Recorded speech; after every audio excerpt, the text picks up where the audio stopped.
Good evening everyone. So last lecture में हमने क्या पढ़ा था? आपका पैडिग्री एनालिसिस। ठीक है। सो लास्ट लेक्चर के अंदर मैंने आपको पैडिग्री एनालिसिस या डिफरेंट टाइप ऑफ जो ट्रेड्स होते हैं उसके बारे में हमने डिस्कस किया था। जो सबसे पहले हमने जो बेसिकली कन्वेंशंस या सिंबल्स जो हम पैडिग्री में यूज करते हैं, कुछ हमने एग्जांपल्स देखे थे रिसेसिव डोमिनेंट के। और फिर मैंने आपको ऑटोसोमल रिसेसिव क्या होता है, ऑटोसोमल डोमिनेंट क्या होता है, एक्स लिंक्ड रिसेसिव क्या होता है, और एक्स लिंक्ड डोमिनेंट और वाई लिंक्ड ट्रेट। ठीक है। तो कुछ क्वेश्चन मैंने आपको कल बताए भी थे, और आज हम और क्वेश्चंस के बारे में डिस्कस करेंगे। ठीक है, जैसे ये क्वेश्चन हमने कर लिया था। ठीक है, अब जैसे जैसे ये वाला क्वेश्चन देखते हैं। अब देखो, इस क्वेश्चन के अंदर हमें क्या गिवन है? वो कह रहा है कि जो इनहेरिटेंस पैटर्न है of a common trait which shows complete penetrance is shown below. ठीक है, कि कंप्लीट पेनिट्रेंस दिखाता है। So based on the above pedigree fill in the blanks from the options given below. ठीक है, द ट्रेट इज ए। पहले आपको trait बताना कैसा है, जैसे ऑप्शंस के अंदर या तो बाइलिंक्ड है या ऑटोसोमल है। ठीक है, देखो बाइलिंक्ड ये हो नहीं सकता, क्योंकि बाइलिंक्ड ट्रेट तो सारे मेल्स में देखने को मिलेगा। तो इसका मतलब ये है तो ये ऑटोसोमल ही। ठीक है, तो ट्रेट तो ऑटोसोमल है। और ऑब्वियसली आप देख रहे हो कि दोनों पेरेंट्स को डिजीज नहीं है, फिर भी आगे बच्चे में डिजीज आ रही है, तो ये एक इंडिकेशन है कि ये ऑटोसोमल रिसेसिव है। The probability that child from the marriage of individual third generation first and third generation two will show the trait is B। ठीक है, हमें प्रोबेबिलिटी बतानी है considering that individual third one is a carrier of the trait. ठीक है, अब इसका मतलब क्या है? ये तो कैरियर गिवन ही है, मतलब ये तो कैपिटल ए स्मॉल ए ही है। ठीक है, ये तो क्या आपका कैपिटल ए स्मॉल ए। अब ऑब्वियसली ये इन दोनों को डिजीज नहीं है, तो इसका मतलब ये कैपिटल ए स्मॉल है, ये भी कैपिटल ए स्मॉल है। अब ये जो थर्ड जनरेशन की सेकंड फीमेल है, अब ये फिर वही केस आ गया जैसे हमने कल के क्वेश्चन में भी डिस्कस किया था। अब ये कैपिटल ए भी हो सकती है, कैपिटल ए स्मॉल ए भी हो सकती है। लेकिन ऑब्वियसली मुझे तो क्या चाहिए, क्योंकि डिजीज तो तभी होगी जब ये कैपिटल ए स्मॉल ए होगी। ठीक है, तो कैपिटल ए स्मॉल ए आने की प्रोबेबिलिटी कितनी है? 2/3। Same way. ठीक है, अब कैपिटल ए स्मॉल ए को कैपिटल ए स्मॉल ए से कराएंगे तो स्मॉल ए कितने आएंगे आपके? 1/4। ठीक है, तो स्मॉल ए आने के चांसेस कितने हैं? 1/4। तो आंसर क्या होगा आपका? 2/3। I want this and this, तो 2/3 इंटू 1/4, तो ये कितना आ जाएगा आपका? 1/6। तो ए होगा ऑटोसोमल, और प्रोबेबिलिटी कितनी आएगी आपकी? 1/6। ठीक है, ऐसे नेक्स्ट क्वेश्चन लिखते हैं। ठीक है, अब नेक्स्ट क्वेश्चन जैसे ही है, of the following which one of the individuals will not necessarily carry the allele responsible for the mentioned trait। ठीक है, पहली ऑप्शन उसने क्या दी? A women in the family where an autosomal dominant trait is segregating and her mother and son are affected. ये तो हो सकता है, क्योंकि ऑटोसोमल ट्रेट तो वैसे भी उसमें तो मतलब कोई ये ज्यादा डिपेंड नहीं करता ना, क्योंकि मेल फीमेल में इक्वल चांसेस होते हैं वगैरह। A woman in the family where an autosomal dominant trait is segregating, और उसकी मदर भी अफेक्टेड है और सन भी अफेक्टेड है। हो सकता है ना कि मदर से वो वुमन में गया, वुमन से आगे सन में गया हो। A daughter of a man who is affected by an X linked dominant trait. अब एक्स लिंक डोमिनेंट ट्रेट जो है वो डॉटर में किससे आया है? मान लो उसके फादर से आया है। तो ए daughter of a man who is affected bye x linked dominant trait, मतलब मैन से एक्स, मैन ने तो देखो एक्स क्रोमोसोम तो जाना ही है डॉटर के अंदर, तो that man is basically carrying that particular trait।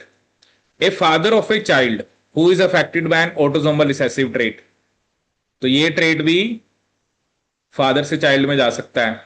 But a father of a boy affected with x link recessive trait, अब फादर से जो बॉय है उसके अंदर तो वाई क्रोमोसोम जाएगा, एक्स तो जाएगा ही नहीं। तो इसलिए ये नहीं होना चाहिए, क्योंकि एक्स क्रोमोसोम तो बॉय या सन के अंदर हमेशा मदर से ही आता है, फादर से क्या आएगा आपका? Y chromosome. तो इसका आंसर होना चाहिए फोर्थ। ठीक है, ये जैसे हमने कर लिया था। अब जैसे ये क्वेश्चन है, the inheritance of A given disorder is recorded in 3 small family shown below. ठीक है, जैसे फैमिली 1, फैमिली 2, फैमिली 3। ठीक है, so based on the above limited information which one of the following inheritance pattern best explains the observation. अब देखो ना, इसके अंदर क्या है कि भाई दोनों पेरेंट्स को डिजीज नहीं है, फिर आगे बच्चे में डिजीज आ रही है, तो ये इंडिकेशन है कि कौन सा आपका ऑटोसोमल रिसेसिव। Autosomal recessive. देखो क्या ना, एक्स लिंक डोमिनेंट का मतलब तो क्या है, ऐसा हो ही नहीं सकता। डोमिनेंट ट्रेट तो देखो, डोमिनेंट होने के लिए जैसे अब दोनों में से एक पेरेंट का अफेक्टेड होना जरूरी है, तो डोमिनेंट तो वैसे नहीं हो सकता। अब एक्स लिंक रिसेसिव में आप अगर यहाँ पे देखो, आपने कहा कि फीमेल को डिजीज है, ऐसा हो ही नहीं सकता कि सन को डिजीज ना हो, क्योंकि एक्स लिंक रिसेसिव में अगर मैं फीमेल को एक्सी लेके चल रहा हूं और मेल को मैं एक्स वाई लेके चल रहा हूं, तो सन को तो डिजीज पक्का होगी, 100% होगी। तो इसका आंसर क्या होगा आपका? Third. Given below is a pedigree of a pattern of inheritance. अब इसमें भी अगर हम देखें कि क्या क्या पॉसिबिलिटी हो सकती है, जैसे दोनों पेरेंट्स को डिजीज नहीं है बट दोनों बच्चों को डिजीज है, फिर वही डोमिनेंट को आप एलिमिनेट कर दो, ठीक है। और अगर एक्स लिंक्ड रिसेसिव में अगर आप फीमेल को कैरियर भी लेके चल रहे हो और फादर नॉर्मल लेके चल रहे हो, तो डॉटर को तो डिजीज हो ही नहीं सकती। इसका मतलब ये क्या शो क्या हुआ है, ये कैपिटल ए स्मॉल ए है, ये भी कैपिटल ए स्मॉल ए है, और ये दोनों स्मॉल ए है। तो ये भी ऑटोजोमल कैसे आपका रिसेसिव, ठीक है। मतलब ये देखो बेसिक से क्वेश्चन है, ऐसा नहीं है। चलो अभी हम थोड़े और भी देखेंगे, थोड़े टिपिकल भी, जैसे कल हमने क्वेश्चन किया था।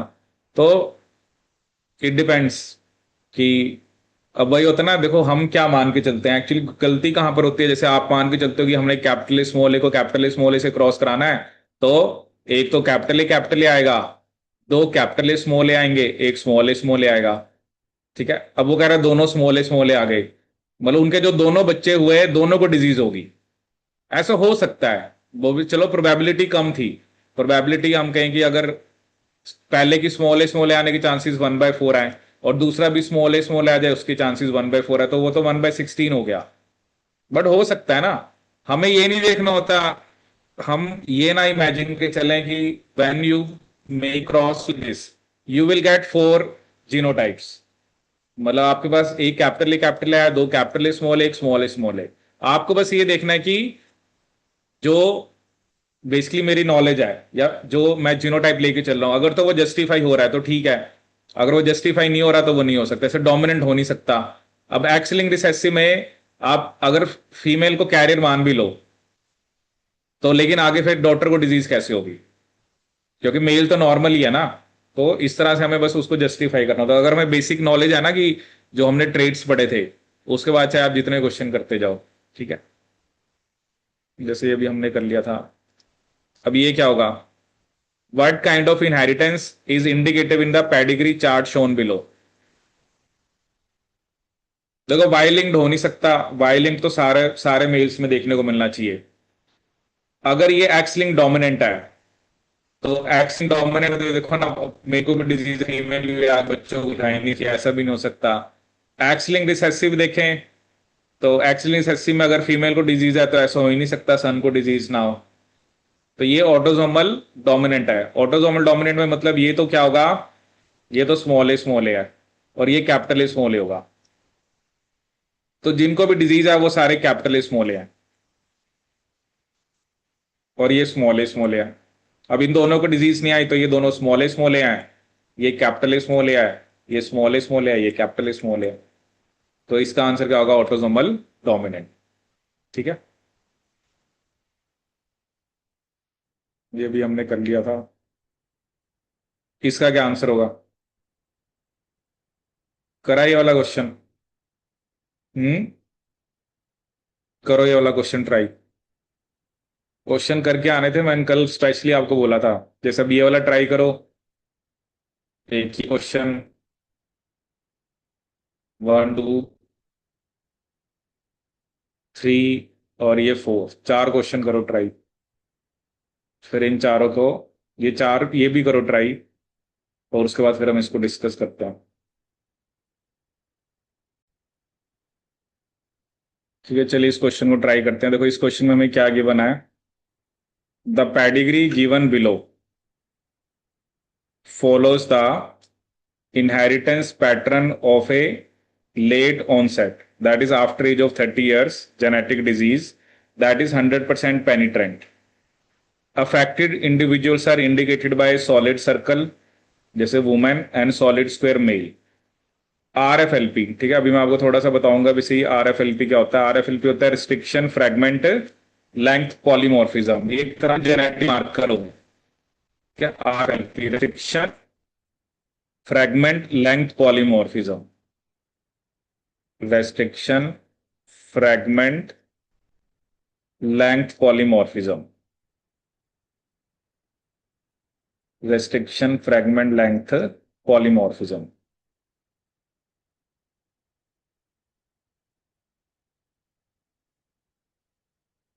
ठीक है, analysis of DNA from each individual is shown below in the pedigree. ठीक है, which grandchildren from third generation B to third generation D will be affected by the disease after attaining the age of 30 years। ठीक है, देखो इसमें ना pedigree में आप देखो कि क्योंकि ये एक ऐसी डिजीज है जिसका ऑनसेट ही 30 ईयर्स ऑफ एज के बाद है। ठीक है, अब इसमें देखो उसने हमें क्या कहा है कि जैसे जनरेशन 1 है, जैसे उसमें वो कह रहा है कि आप पहले देखो डिजीज किसका, जैसे ए को डिजीज है, सी को डिजीज है, और सेकंड जनरेशन में बी को डिजीज है। ठीक है, तो आप पहले आप ये देखो कि इनका पैटर्न कैसा है। तो फर्स्ट जनरेशन का ए, इसमें 2 बैंड है। फर्स्ट जनरेशन का सी, इसमें भी 2 बैंड है। सेकंड जनरेशन का बी, इसमें भी 2 बैंड है। अब थर्ड जनरेशन के अंदर जिसमें 2 बैंड होंगे, जैसे थर्ड जनरेशन का बी और थर्ड जनरेशन का डी, ये दोनों क्या शो करेंगे, क्योंकि अभी तो चलो ये चिल्ड्रन ही है ना, तो 30 ईयर्स अभी इसमें इसलिए नहीं शो कर रखा क्योंकि 30 ईयर्स एज अटेन करने के बाद ये डिजीज शो करेंगे। तो इसका आंसर क्या होगा, both third B and third D. ठीक है, अब नेक्स्ट क्वेश्चन, इसमें हमें पेडिग्री है जो एक इनहेरिटेंस ऑफ बता रही है, autosomal recessive trait. What is the probability that individual 6 is a heterozygote. ठीक है, अब ये वैसे सही होगा ना कि आपको इसको क्या मान के चलना पड़ेगा, क्योंकि इधर चीज आ रही और इन लोगों को नहीं है। ये बात पक्की है कि ये कैपिटल स्मॉल है और ये भी कैपिटल स्मॉल है। और जब हमने पढ़ा है कि कैपिटल स्मॉल ए का कैपिटल स्मॉल ए से कराएं तो इसके हेट्रोजाइगोट होने के चांसेस कितने होंगे आपके, 2/3, क्योंकि ये स्मॉल ए तो है नहीं, वही सेम चीज जैसे हमने बाकी क्वेश्चंस के अंदर करा। तो इसका आंसर क्या होगा, 2/3। The following pedigree chart shows inheritance of A given trait. अब देखो ना इसमें, अब देखो क्या ना, दोनों पेरेंट्स को डिजीज है और आगे बच्चों को डिजीज ही नहीं आ रही है। डोमिनेंट ट्रेट में तो ऐसा नहीं हो सकता ना, डोमिनेंट ट्रेट होता तो दोनों को डिजीज आनी चाहिए थी। हम्म, जैसे अब इधर भी अगर हम देखें तो एक को डिजीज है, दूसरे को नहीं है।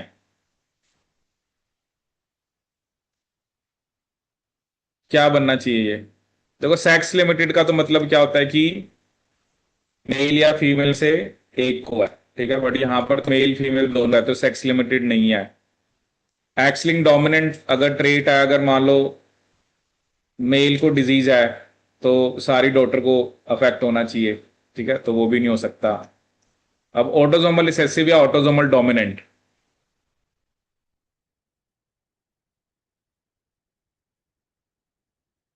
क्या होना चाहिए, रिसेसिव नहीं हो सकता।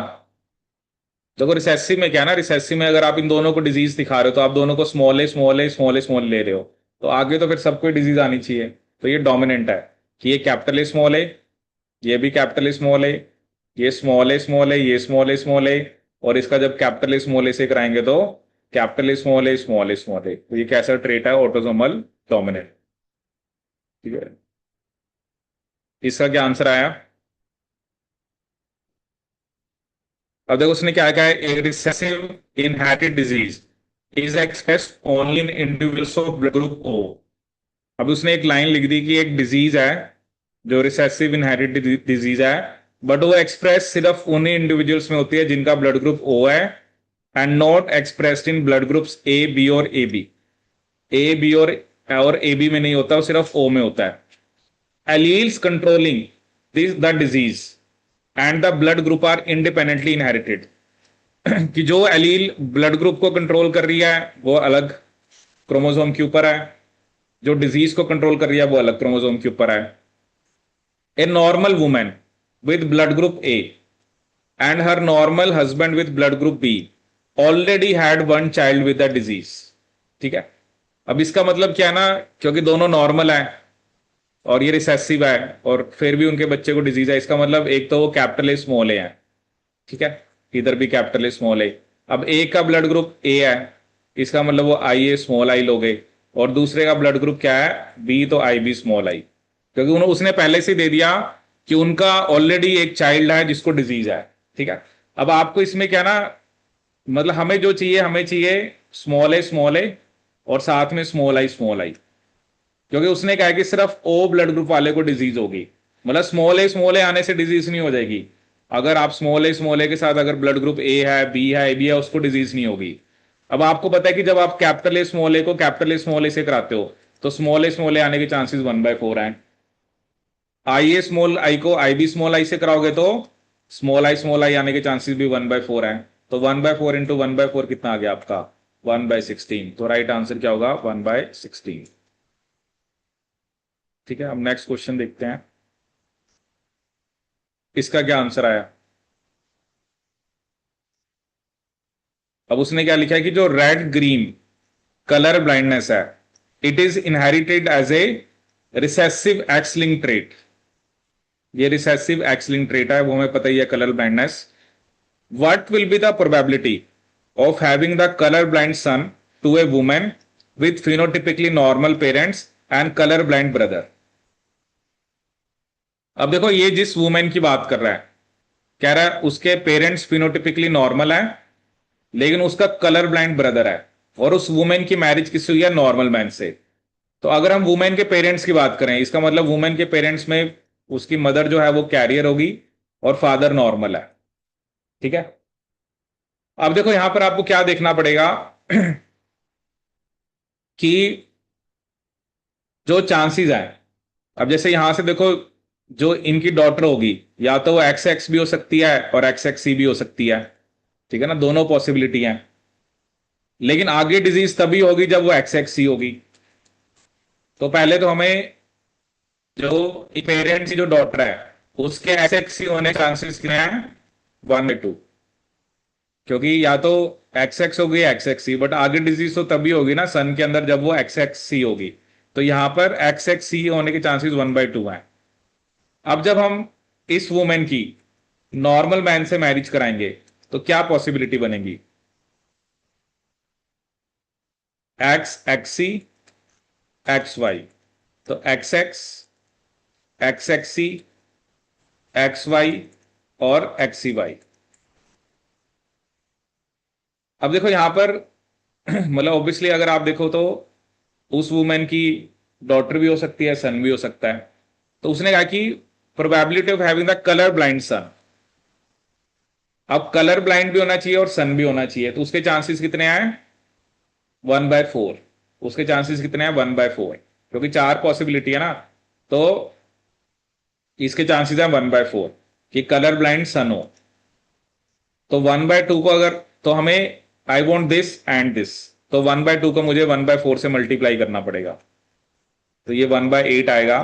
तो इसको जब हम सोल्व करेंगे तो आंसर कितना आएगा, 12.5%। ठीक है। दूसरा क्वेश्चन क्या है, what will be the probability of having the colour blind daughter to a phenotypically normal women who already had one colour blind son and is married to a colour blind man. अब इसमें क्या होगा,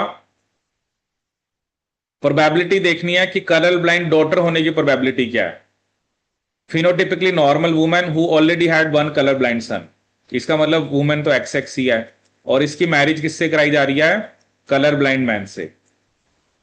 अब इसमें क्या क्या possibility बनेगी,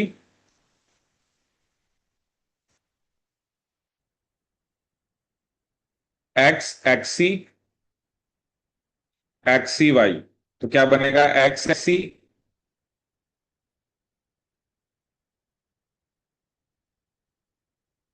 x x सी x सी x सी x Y और एक्स सी वाई।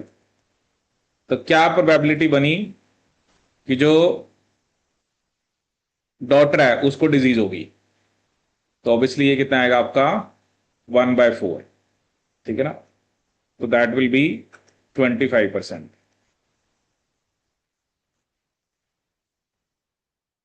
कि नहीं। क्योंकि नॉर्मल वुमेन जो है वो फिनोटिपिकली नॉर्मल है और उसकी कलर ब्लाइंड मैन से मैरिज हो रही है, तो उसमें चांसेस आएंगे आपके 25%। ठीक है। अब जैसे ये क्वेश्चन है, Fabry disease in humans is a X linked disease, the probability in percentage for a phenotypically normal father and carrier mother to have a sing with Fabry disease.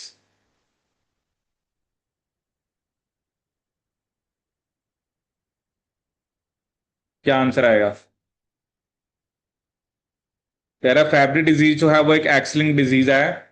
आपने प्रोबेबिलिटी बतानी है कि परसेंटेज में, for a phenotypically normal father, अब normal father तो x Y होगा, career mother कौन सी होगी? एक्स एक्स सी। तो क्या चांसेस आएंगे? 1/4। तो ये कितना आना चाहिए? 25%। ठीक है। ये वाला क्वेश्चन करा है।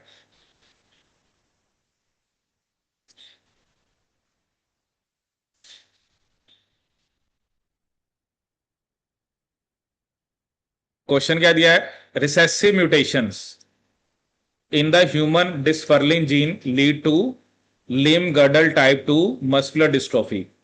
The gene is located on second chromosome. The patient's parents do not have limb girdle type 2 dystrophy B. कहता है जो पेशेंट के पेरेंट्स हैं उनको नहीं है. What is the probability that at least one of the four grandparents of this patient suffered from this disease? मतलब patient को तो है बट उसके पेरेंट्स को डिजीज नहीं है, तो इसका मतलब तो वही बनेगा कि कैपिटल ए स्मॉल ए का हमने कैपिटल ए स्मॉल ए से कराया तब जाके स्मॉल ए आया. ठीक है. लेकिन क्वेश्चन उसने क्या पूछा है कि what is the probability that at least one of the four grand parents. अब ऑब्वियसली ग्रैंड पेरेंट्स की बात अगर हम करें, जैसे अगर ये फादर है ये मदर है, तो यहां पर हमें बेसिकली इसकी बात करनी है दादा दादी की.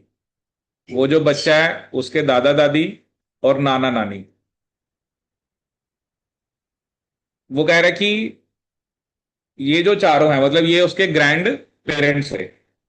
इन चारों में से एटलीस्ट एक को डिजीज हो, इसके चांस कितने हैं? ठीक है. और ऑब्वियसली इनको डिजीज होना डिपेंड करेगा उनके पेरेंट्स के ऊपर, क्योंकि अगर दादा दादी या नाना नानी में से किसी को डिजीज है तो ये डिपेंड करेगा ना कि मतलब जो ग्रेट ग्रैंड पेरेंट्स हैं उनके जीनोटाइप पे डिपेंड करेगा.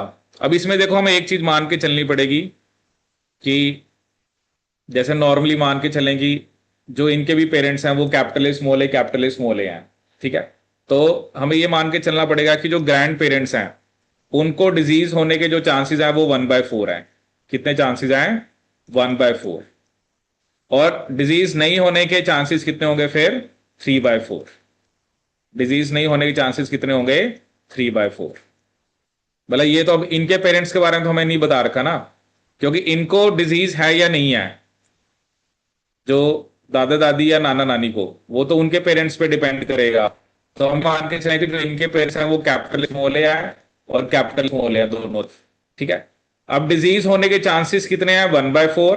और नहीं होने के चांसेस कितने हैं? 3/4. ठीक है. अब इसमें वैसे तो एक फॉर्मूला है, वैसे तो आंसर हम उस फॉर्मूले से भी निकालेंगे, बट मैं थोड़ा सा आपको डिटेल में भी समझाऊंगा इसका क्या मतलब है. एटलीस्ट वन का मतलब क्या होता है? कम से कम एक. मतलब उसमें आपको एक को भी डिजीज हो वो भी निकालना पड़ेगा, दो को भी, तीन को भी, चार को भी. एटलीस्ट वन का मतलब ये होता है. तो अगर तो वैसे तो सिंपल सा एक फॉर्मूला होता है, probability of at least one is 1 minus probability of none. मतलब चारों को डिजीज ना हो उसकी प्रोबेबिलिटी कितनी है. अब चारों को डिजीज नहीं होने की प्रोबेबिलिटी कैसे निकालेंगे? 3/4 इंटू 3/4 इंटू 3/4 इंटू 3/4. ये कितना आ गया आपके पास? 81/256. सो 1 माइनस 81/256 वो कितना आएगा आपके पास? 256 माइनस 81 दैट इज 175. 175/256. और जब आप इसको सॉल्व करते तो ये कितना आता है? 0.68. क्या that will be equal to 7/10. तो इसका आंसर है 7/10. ठीक है. अब ये तो मैंने क्या बात करी, एक एक जस्ट फॉर्मूला कि probability of at least one is one minus probability of none, ठीक है। लेकिन इसको मैं आपको समझाता हूं। अब जैसे आप, अगर मैं आपसे पूछूं, अब देखो इसमें ना जैसे चार केस लेके चलते हैं। एक केस यह कि एक को डिजीज है बट बाकी तीन को नहीं है, ठीक है ना। तो वो क्या होगा, मतलब out of four grand parents एक को डिजीज होने के चांसेस 1/4 हैं, बाकी तीन को नहीं होने के इंटू 3/4 इंटू 3/4 इंटू 3/4। ये एक एटलीस्ट वन मतलब एक को भी होते हैं, दो को भी। अब दो वाला तो क्या था, 1/4 इंटू 1/4 इंटू 3/4 इंटू 3/4। तीन को डिजीज हो 1/4 इंटू 1/4 इंटू 1/4 इंटू 3/4। और चारों को डिजीज हो 1/4 into 1/4 into 1/4 into 1/4। I want this और दिस और दिस और दिस। मतलब इसमें आपने सिर्फ एक को डिजीज मानी है, इसमें दो को, इसमें तीन को, इसमें चारों को, ठीक है। तो अगर मैं इसको सॉल्व करूं, 3 इंटू 3 इंटू 3, ये कितना आ गया, 27/256 प्लस 9/256 प्लस 3/256 प्लस 1/256। ये कितना आ गया, 27 प्लस 9 36, 39 और 40। बट आंसर कितना आया था, 170। अब इसमें देखो एक चीज और हमें करनी पड़ती है। अब मान लो आपने कह दिया कि चार हैं। अब चार में से किसी को भी हो सकती है, अब वो डिजीज दादा को भी हो सकती है। आपने इसमें जैसे मान लिया कि दादा को है, बट बाकी तीन को तो आपने माना ही नहीं। हमें इसके भी कॉम्बिनेशन निकालने पड़ेंगे कि चार में से एक को डिजीज होने के कितने कॉम्बिनेशन है। क्योंकि चार में से एक दादा भी हो सकता है, दादी भी हो सकती है, नाना भी हो सकती है, नानी भी हो सकती है। तो कितने कॉम्बिनेशन बनेंगे वो, ऑब्वियसली 4 फैक्टोरियल/3 फैक्टोरियल इंटू 1। तो वो चार ही कॉम्बिनेशन बनेंगे। चार में से दो को डिजीज होने के कितने कॉम्बिनेशन बन सकते हैं, दादा दादी को हो सकती है, नाना नानी को हो सकती है, दादा नाना को हो सकती है, दादा नानी को हो सकती है। ऐसे कॉम्बिनेशन कितने बनेंगे, ये 4/2 इंटू 2। तो ये हो गया 4 इंटू 3 इंटू 2, नीचे 4 ही आएगा, तो ये कैंसिल हो गया। तो ये कितने कॉम्बिनेशन आ गए, 6।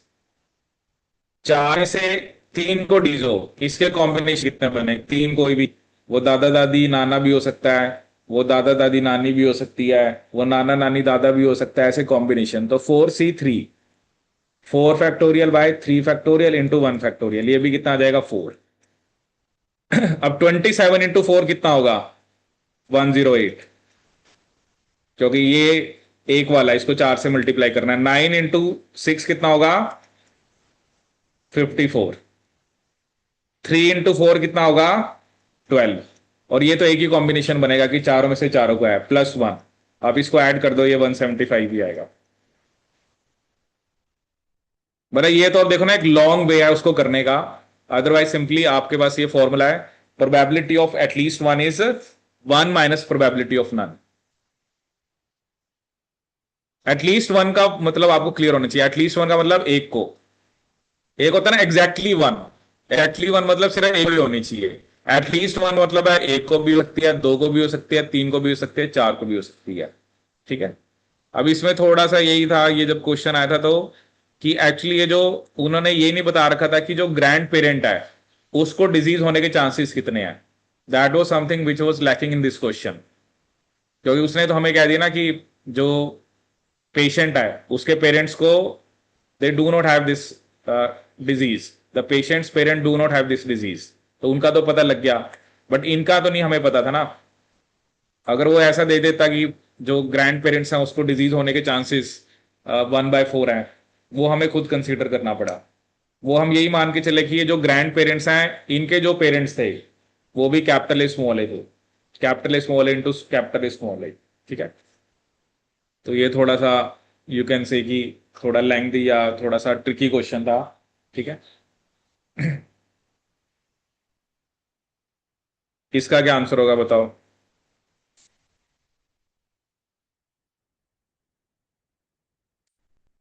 The allele associated with albinism in humans is recessive, that is small c. The probability that a albino male and carrier female will have an offspring with normal skin pigmentation is,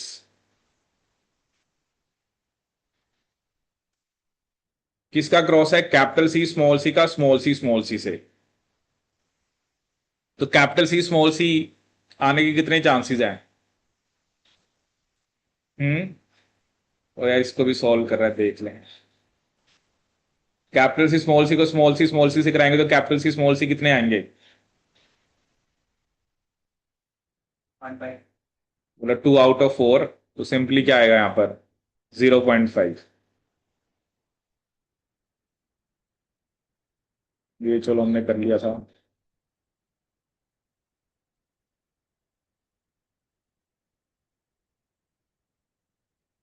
वैसे ये question है, इसको करो try.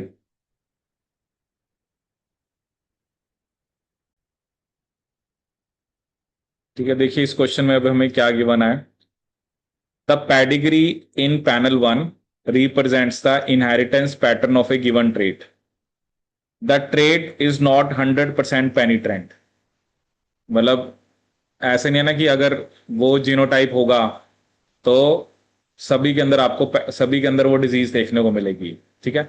Panel 2 represents PCR amplification profile of each member of the family using a specific primer pair. ठीक है, तो ये हमारे पास एक पीसीआर एम्पलीफिकेशन का क्या है, बेसिकली प्रोफाइल है। ठीक है, तो एम फादर है, M mother, sorry F father, C child है। तो बताना है कि what is the mode of inheritance of this trait. ठीक है। अब देखो इस टाइप का क्वेश्चन करने के लिए पहले थोड़ा सा आपको, जैसे ये बैंड्स आ रहे हैं इनके बारे में पता होना चाहिए। ठीक है, जैसे थोड़ा सा मैं आपको पहले एक कंसेप्ट बताता हूं, जैसे अभी मैंने आपके साथ आरएफएलपी भी डिस्कस किया था कि what is the concept of genetic markers. ठीक है, जनरली जब भी हम जेनेटिक मार्कर्स की बात करते हैं तो जनरली दो टाइप के मार्कर होते हैं। एक होता है dominant, we have a dominant marker,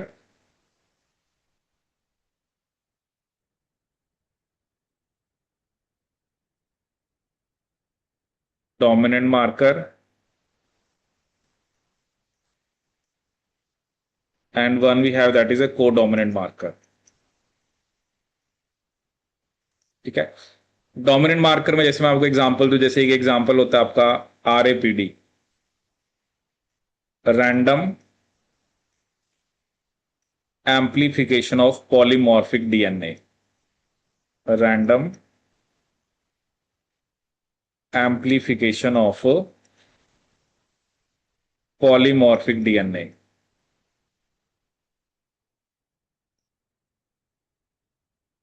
polymorphic DNA. ठीक है, या जिसमें एक एग्जांपल होता है एएफएलपी। ऐसे एग्जांपल्स तो चलो बड़े सारे होते हैं, but I am writing few example. Amplified fragment length polymorphism, amplified fragment length polymorphism.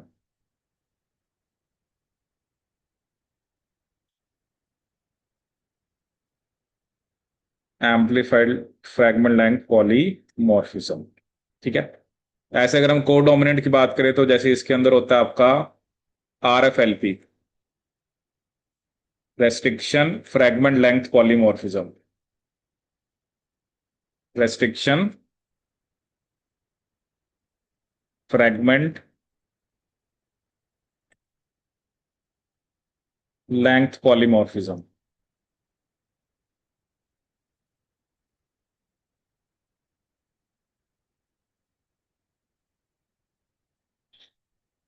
ठीक है, और एक जैसे इसमें आप लिख सकते हो SSR, simple sequence repeats, simple sequence repeats,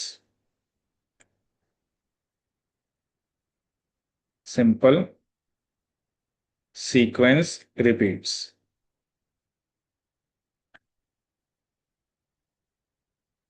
ठीक है, एक्चुअली कोडोमिनेंट मार्कर का मेन क्या, जैसे अभी जो हम आरएफएलपी की बात कर रहे थे वो कोडोमिनेंट मार्कर है।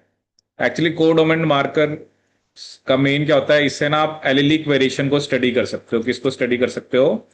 Allylic variation. Allylic variation can be studied. मतलब आप होमोजाइगस और हेट्रोजाइगोट्स को डिस्टिंग्विश कर सकते हो। Allylic variation can be distinguished.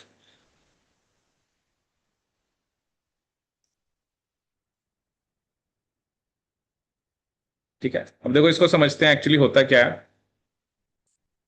जैसे मान लो आपने कहा कि मेरे पास एक जैसे एक डोमिनेंट, या जैसे चलो आपने कहा कि एक एलील है। ठीक है, जैसे आपने कहा कि मेरे पास एक एलील है, उसका नाम है, उसको हमने बोल दिया कैपिटल ए। ठीक है, इस एलील के अंदर एक रेस्ट्रिक्शन साइट है, जैसे आपने लिख दिया यहां पर कि GAATTC। ठीक है, लेकिन जो एलील म्यूटेटेड है जिसको आप स्मॉल ए लिख रहे हो, उसके अंदर इस पर्टिकुलर जहां पर रेस्ट्रिक्शन एंजाइम ने कट करना था, मान लो वहां पे म्यूटेशन होगी। जैसे वहां पे सीक्वेंस हो गया GTATTC, क्योंकि हमें पता है जो ई को R1 है वो G और A के बीच में कट करता है।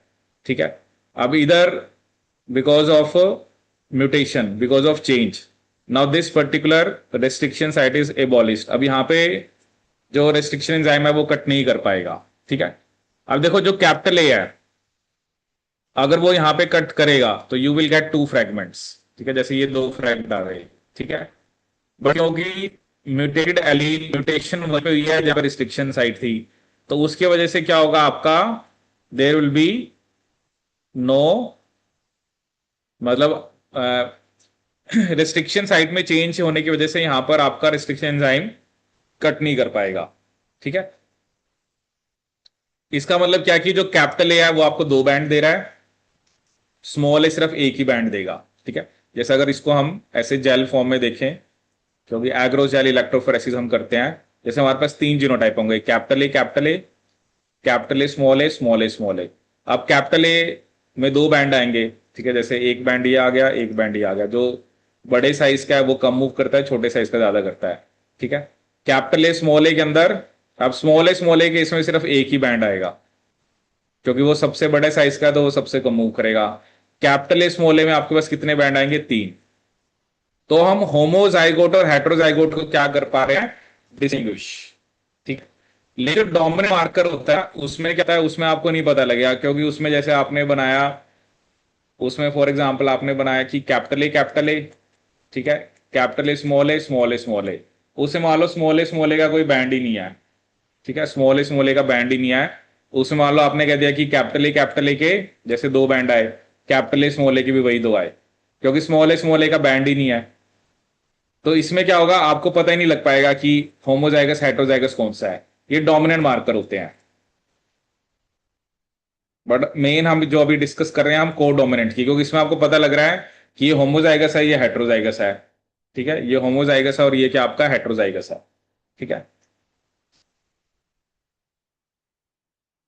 तो और ये कैसा है आपका, क्योंकि इसमें कैपिटल ए अलग दिख रहा है, कैपिटल ए स्मॉल ए अलग दिख रहा है। तो हम इसको बोलते हैं RFLP, after digestion with restriction time. इसलिए लिखा ना RFLP, मतलब क्या होता है? Restriction fragment length polymorphism. Restriction fragment length polymorphism की रेस्ट्रिक्शन एंजाइम से डाइजेशन के बाद जो फ्रेगमेंट्स की लेंथ आ रही है उसके अंदर हमें वेरिएशन देखने को मिल रही है।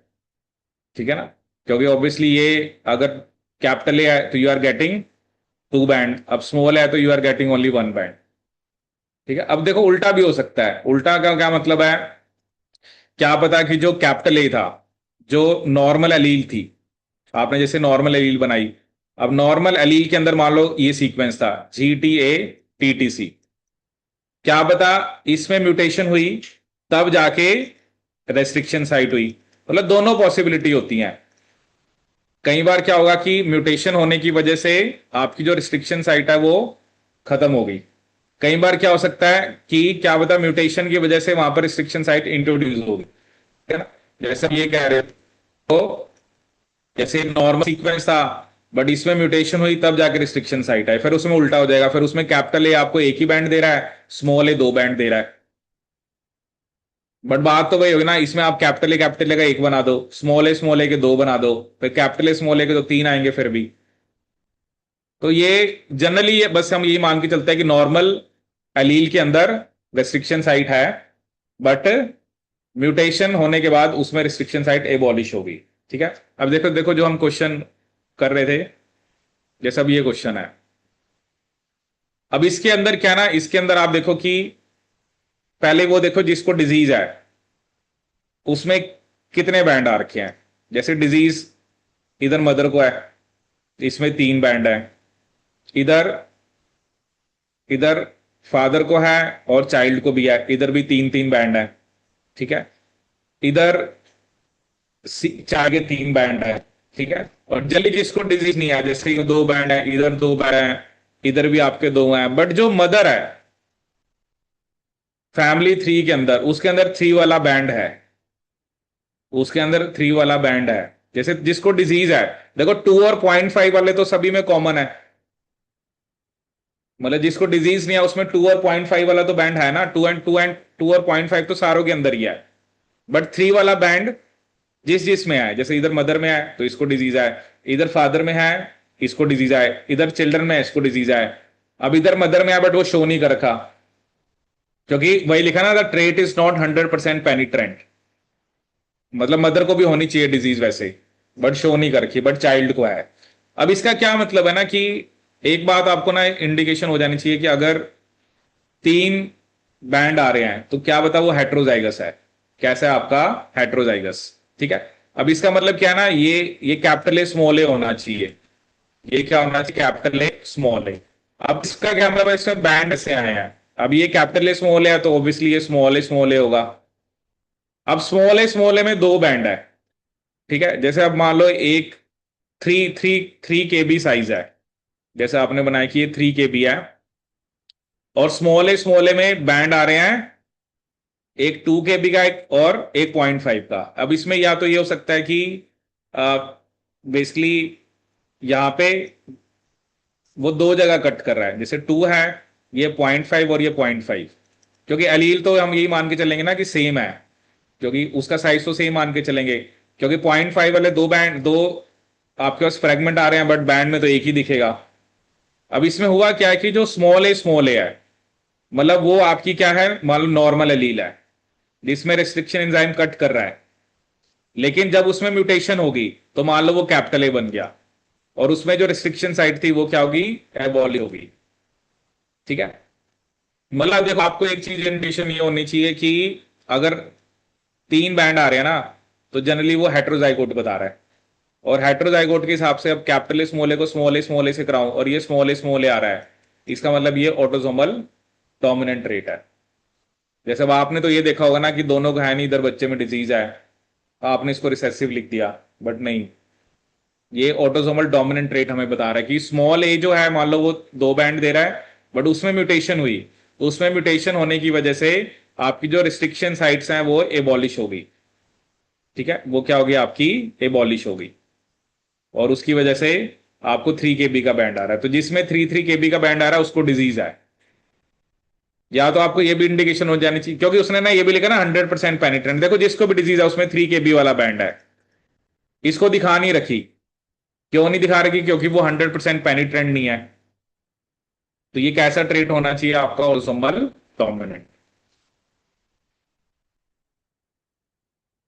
कैसा ट्रेट है ये, ऑटोसोमल डोमिनेंट। अब बच्चे रिसेसिव लगा के आए होंगे क्योंकि उन्होंने ये देखा कि फैमिली थ्री में दोनों पेरेंट्स को डिजीज नहीं है फिर भी बच्चों में है, बट उसने हमें क्या कहा है, disease the trait is not 100% पेनिट्रेंट। हाँ, अगर ये होता है कि ट्रेट 100% पेनिट्रेंट है तो फिर तो आपको, फिर आप वही फिर रिसेसिव लेके चल सकते थे। बट देखो कंफ्यूजन ने कहां पे किया ना, उसने जो आपको फैमिली वन टू थ्री दिया है उसके साथ उसने आपको नीचे कुछ जो एम्पलीफिकेशन प्रोफाइल दिया पीसीआर से, जैसे हमारे पास जो भी फ्रेगमेंट्स है उसको हमने एम्पलीफाई किया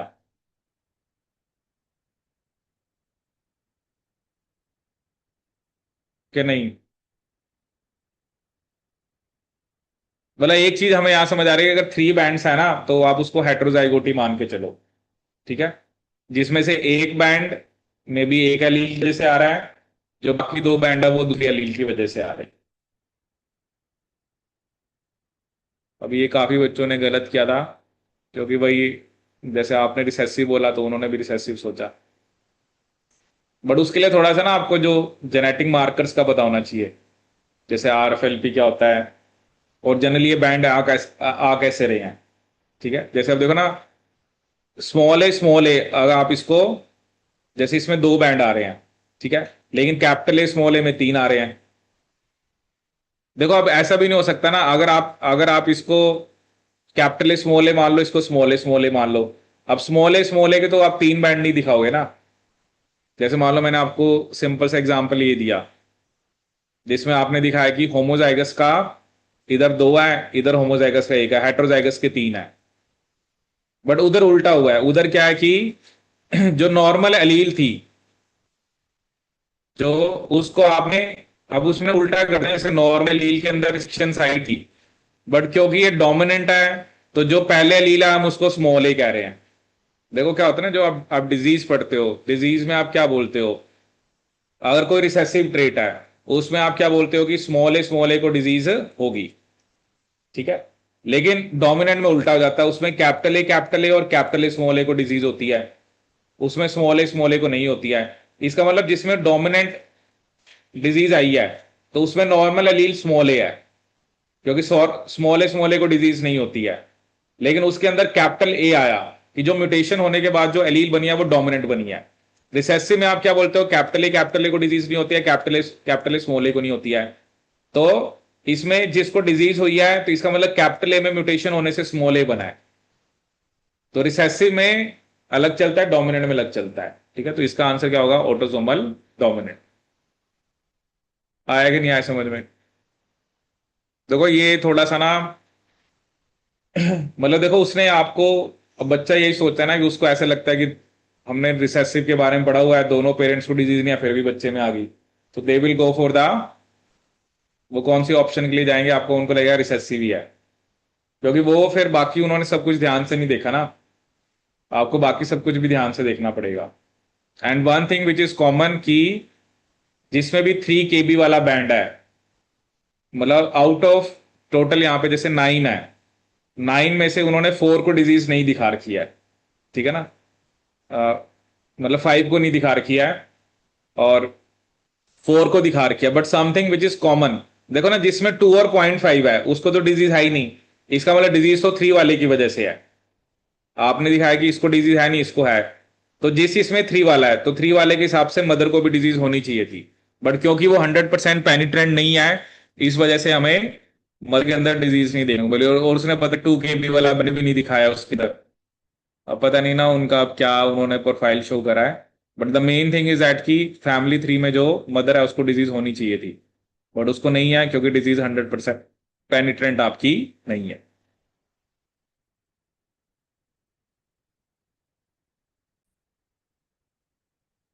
ठीक है, तो यहाँ क्या क्वेश्चन दिया कि a disease associated allele shows X-linked recessive inheritance. If the mother is a carrier of the disease and the father is genetically normal and the child born is son. ठीक है, मदर कैरियर का मतलब XX ही है, father normal का मतलब XY है। ठीक है, और उसने दे ही दिया कि सन ही बॉर्न हुआ है। ठीक है, अब देखो सन या तो XY होगा या XCY होगा। ठीक है, तो what is the probability that he is born with a disease, तो उसका आंसर कितना होगा आपका 0.5। वही होता है ना, अगर ये दिया होता what is the probability of sun with disease, तब आंसर 1/4 आता, कि उसमें फिर आपको, क्योंकि चारों पॉसिबिलिटी लेनी पड़ती है ना, इसमें हमें सन दिया, तो अब सन दो ही पॉसिबिलिटी है, या तो XY होगा या XCY होगा। हाँ, लेकिन ये होता है what is the probability of sun with disease, तब आंसर आपका 1/4 होता है। जैसे हमने पहले क्वेश्चन किया था ना, तो उसके अंदर हमने 0.25 निकाला था, जो यही वाला था ना, हाँ ये वाला। अब उसमें क्या दिया था कि phenotypically normal father and carrier mother to to have a son with disease. उसमें उसने कह दिया कि सन हुआ है, उसको डिजीज की प्रोबेबिलिटी बताओ। तो अगर ऐसा होता है कि सन विद डिजीज, तब आंसर आपका 1/4 है। बट अगर उसने पहले ही बता दिया कि सन ही हुआ है, तो फिर तो आपको सन होने की प्रोबेबिलिटी नहीं लेनी ना, फिर तो आपको सिर्फ किसकी प्रोबेबिलिटी लेनी है, डिजीज होने की। तो आंसर क्या आएगा आपका 1/2। ठीक है। तो ये देखने दो डिफरेंट टाइप ऑफ क्वेश्चन आपने डिस्कस किए। ठीक। तो अभी और भी कंसेप्ट होते हैं, बट वही है, जैसे एक जीनोम इम्प्रिंटिंग का कंसेप्ट होता है, उसको उसको भी वो पेडिग्री की फॉर्म में देते हैं। बट वो आप तभी कर पाओगे जब आपको इम्प्रिंटिंग का पता होगा। ठीक है। तो इस तरह से हमने ये डिफरेंट टाइप ऑफ क्वेश्चन जो है उसको ट्राई किया। ठीक है। तो ये हो गया आपके पेडिग्री बेस्ड क्वेश्चंस।